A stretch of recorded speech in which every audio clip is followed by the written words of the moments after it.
नमस्कार दोस्तों, काफ़ी लंबे समय के इंतजार के बाद एक बार फिर आपका स्वागत है एजुकेशन स्टडी हब पर। मेरा नाम है पुनीत और लेकर आया हूँ फिर से एक बहुत ही महत्वपूर्ण जानकारी आपके लिए, जिसका नाम है मध्य प्रदेश सिविल सेवा चिकित्सा परिचर्या नियम 2022। दोस्तों, जैसा कि आप सभी को पता है, कुछ दिनों से एक न्यूज़ हमारे जो एजुकेशन के ग्रुप है उसमें चल रही है कि सरकार जो है अपने शासकीय कर्मचारियों और उनके परिवार के सदस्यों के जितने भी चिकित्सीय व्यय है उनका पुनर्भुगतान करने के लिए कैशलेस सुविधा देने के लिए ओवरड्राफ्ट तैयार करने में लगी हुई है। तो क्या मध्य प्रदेश शासन अपने शासकीय कर्मचारियों के लिए ये पहल पहली बार कर रही है? इससे पहले भी ऐसी कोई योजना थी जो सरकार ने सरकारी कर्मचारियों के चिकित्सा व्यय भुगतान के लिए बनाई थी? आइए जानते हैं इस बार। आपको जानकर आश्चर्य होगा कि ये पहली पहल नहीं है सरकार की। इससे पहले भी एक योजना है जो शासकीय कर्मचारी और उसके परिवार के सभी चिकित्सीय व्ययों को भुगतान करने के लिए सरकार द्वारा बनाई गई है, जिसका नाम है मध्य प्रदेश सिविल सेवा चिकित्सा परिचर्या नियम 2022। तो आइए जानते हैं क्या है मध्य प्रदेश सिविल सेवा चिकित्सा परिचर्या नियम 2022। मध्य प्रदेश सिविल सेवा चिकित्सा परिचर्या नियम 2022 मध्य प्रदेश शासन द्वारा 2022 में लागू की गई एक योजना है, जिसके तहत शासकीय कर्मचारी और उसके ऊपर आश्रित उसके परिवार के सभी सदस्यों के ऊपर होने वाले चिकित्सीय व्ययों का भुगतान जो कि शासकीय कर्मचारी द्वारा अस्पताल को किया जाता है, उस सभी के बिलों के आधार पर उनका पुनर्भुगतान सरकार के माध्यम से पुनः शासकीय कर्मचारी को किया जाता है। तो मध्य प्रदेश सिविल सेवा चिकित्सा परिचर्या नियम 2022 में कौन कौन है शामिल और शासकीय कर्मचारी किन किन आश्रित सदस्यों का चिकित्सीय व्ययों का पुनर्भुगतान सरकार के द्वारा किया जाता है, किस प्रकार से इसकी आवेदन प्रक्रिया है और कितना समय इस संपूर्ण प्रक्रिया में लगता है और कितनी राशि हमें इस संपूर्ण प्रक्रिया में वापस पुनर्भुगतान होती है, इस सभी की विस्तृत जानकारी के लिए चलते हैं अपन अपनी मोबाइल की स्क्रीन पे और देखते हैं इसकी संपूर्ण। हमको क्रोम ब्राउज़र ओपन कर लेना है और गूगल पर लिखना है 7271 मेडिकल रूल 2022। आपको फर्स्ट में जो पीडीएफ दिखेगा उस पर क्लिक करके आपको डाउनलोड करके इसे ओपन कर लेना है। तो आपके सामने खुलेगा मध्य प्रदेश सिविल चिकित्सा परिचर्या नियम 2022 का कवरिंग लेटर और नीचे इसके आपको देख रहे होंगे मध्य प्रदेश का राजपत्र है जो कि लागू हुआ है 3 अगस्त 2022 को भोपाल द्वारा। और इसके नियम के बारे में संक्षिप्त जानकारी, संपूर्ण जानकारी इसके नियम के आधार पर दी हुई है।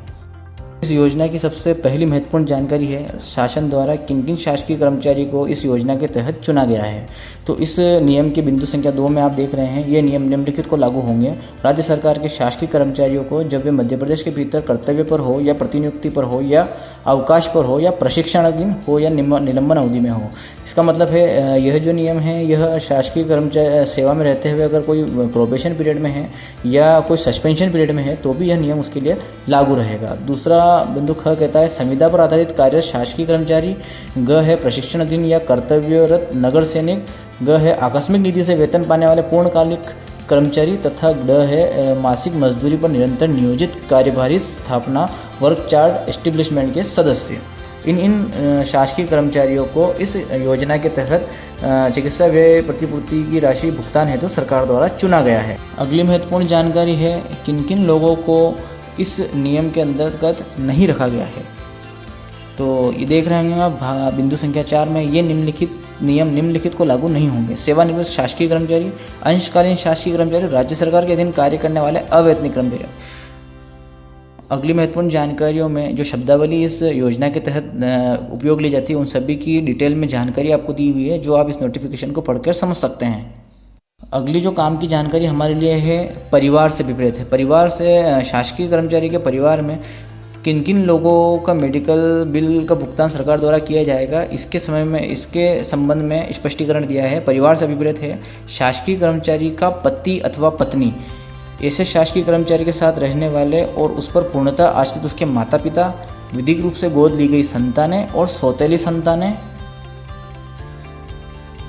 और अगला शासकीय कर्मचारी के परिवार के ऐसे सदस्य जिन्हें संबंधित शासकीय कर्मचारी द्वारा अपनी सुविधा को देखते हुए शिक्षा अथवा चिकित्सा के लिए अपने स्वयं के निवास से भिन्न किसी अन्य स्थान पर रखा गया हो या उसके साथ निवासरत समझे जाएंगे। अगला है तलाकशुदा पुत्री जो कि शासकीय कर्मचारी पर पूर्णतः आश्रित हो। और 5वां है विवाहित महिला शासकीय कर्मचारियों के माता पिता जो पूर्णतः उन्हीं पर आश्रित हो, जिनकी अन्य स्रोतों से कोई आय न हो, जो महिला शासकीय कर्मचारी के साथ आमतौर पर वर्ष भर निवास करते हो, इत्यादि।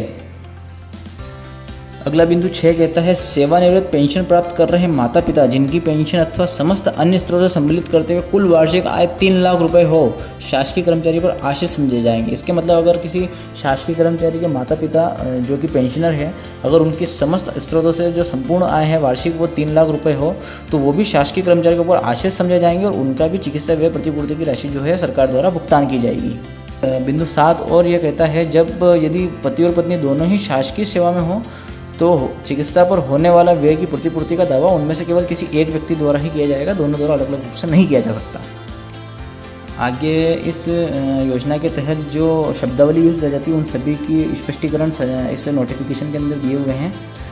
ये सभी महत्वपूर्ण जानकारी आप इस नोटिफिकेशन के तहत संपूर्ण जानकारी इसके अंदर आराम से पढ़ के समझ सकते हैं और अपने परिवार में होने वाले चिकित्सा व्यय प्रतिपूर्ति की राशि का पुनर्भुगतान सरकार के द्वारा प्राप्त कर सकते हैं। एक महत्वपूर्ण जानकारी और इसमें शेष रहती है कि कितनी राशि तक का पुनर्भुगतान हम सरकार के माध्यम से वापस ले सकते हैं। तो इसके लिए 2 परिस्थितियां हैं। अगर यदि 5 लाख से कम के दावे अगर हैं तो उनके लिए आप देख रहे हैं नोटिफिकेशन अनुसार एक समिति बैठेगी जिसके अनुमोदन के उपरांत उनको भुगतान किया जाएगा। और यदि 5 लाख से अधिक है और 20 लाख से कम है तो उसके लिए एक अलग जो समिति का गठन किया जाएगा जिसके अप्रूवल के बाद ही, अनुमोदन के बाद ही उस संपूर्ण राशि का भुगतान जो होगा वो शासकीय कर्मचारी को किया जाएगा, जिसकी जानकारी इस नोटिफिकेशन के अनुसार दी हुई है। इस योजना की संपूर्ण विस्तृत जानकारी इस नोटिफिकेशन के तहत दी हुई है जिसको आप पढ़कर समझ सकते हैं। और अंत में इसके विभिन्न प्रकार के प्रारूप दिए गए हैं। जब आप चिकित्सा व्यय प्रतिपूर्ति के आवेदन को जब प्रस्तुत करेंगे तो इसमें लगने वाले जो प्रारूप होंगे जिसके आपको संपूर्ण जानकारी भरकर प्रस्तुत करनी होगी वो सभी फॉर्मेट्स की प्रारूप की जो है PDF इसके अंत में दी हुई है, जिनको आप देख सकते हैं। ये प्रारूप संख्या 1 से लेकर 6 तक है। ये अलग अलग परिस्थितियों में अलग अलग प्रारूप आपके काम में आएंगे। प्रारूप 2, प्रारूप 3, प्रारूप 4 अंतर्वासी रोगी उपचार की चिकित्सा प्रतिपूर्ति के आवेदन का प्रारूप, और प्रारूप 5 है अपने राज्य के बाहर सूचीबद्ध निजी चिकित्सालय में अगर हम इलाज कराते हैं, और 6 है अगर ऐसी कोई औषधियाँ जो अस्पताल के अंदर नहीं मिलती है और हमें बाहर से खरीद कर लानी पड़ती है उनके लिए प्रारूप है। इसके आगे आप देखेंगे कि यही जो राजपत्र है वो इसका इंग्लिश वर्जन दिया गया है, जो आप अपनी सुविधा के लिए अगर पढ़ना चाहें तो पढ़ सकते हैं। सारी जो जानकारी मैंने आपको हिंदी में बताई है यही सब जानकारी यहाँ इंग्लिश में भी दी हुई है। तो दोस्तों ये थी मध्य प्रदेश सिविल सेवा चिकित्सा परिचर्या नियम 2022 की संक्षिप्त जानकारी। एक जानकारी और जो इसमें शेष रहती वह ये है कि आपको इस योजना के तहत जो आवेदन प्रस्तुत करना है वो इलाज होने के 6 माह के अंतराल के अंदर प्रस्तुत करना है। इसके बाद अगर आप आवेदन करते हो तो वो मान्य नहीं माना जाता है और इस संपूर्ण प्रक्रिया में लगभग 6 माह का समय लग जाता है।